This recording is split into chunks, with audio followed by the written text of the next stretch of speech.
इंदिरा गांधी का नाम आते ही एक मजबूत इरादों वाली और ऊर्जावान महिला की छवि सामने आती है।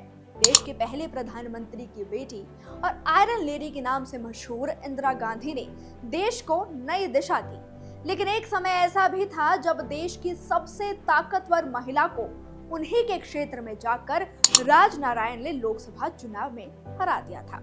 इसके बाद पूरी कांग्रेस पार्टी ही अलग थलग पड़ गई थी। दरअसल 1971 में कांग्रेस की प्रत्याशी और देश की तत्कालीन पीएम इंदिरा गांधी रायबरेली की सांसद बनी, लेकिन इस बार जीत का अंतर 1,11,000 वोटों से ज्यादा का था। इंदिरा ने सोशलिस्ट पार्टी के राजनारायण को हराया। राजनारायण को विश्वास ही नहीं हुआ कि वो चुनाव हार चुके हैं।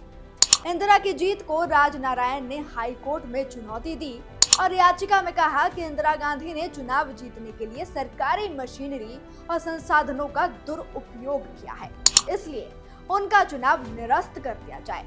12 जून 1975 में इलाहाबाद हाई कोर्ट ने इंदिरा गांधी का चुनाव रद्द कर दिया, जिसके बाद इंदिरा सुप्रीम कोर्ट गई। 24 जून 1975 को जस्टिस अय्यर ने इलाहाबाद हाई कोर्ट के फैसले पर आंशिक स्थगन आदेश दिया।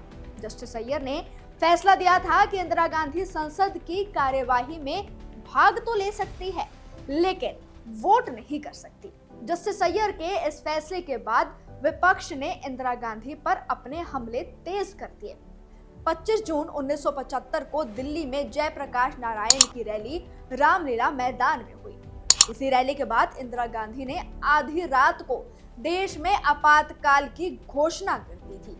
1977 में इमरजेंसी के बाद हुए चुनाव में कांग्रेस से फिर इंदिरा गांधी चुनाव मैदान में उतरी थी। उस वक्त देश में कांग्रेस के खिलाफ माहौल था और जनता पार्टी की लहर थी। जनता पार्टी के नेता राजनारायण भारतीय लोकदल से चुनाव लड़े। राजनारायण ने कांग्रेस प्रत्याशी और देश की तत्कालीन प्रधानमंत्री इंदिरा गांधी को 55,000 से ज्यादा वोटों से चुनाव हरा दिया था।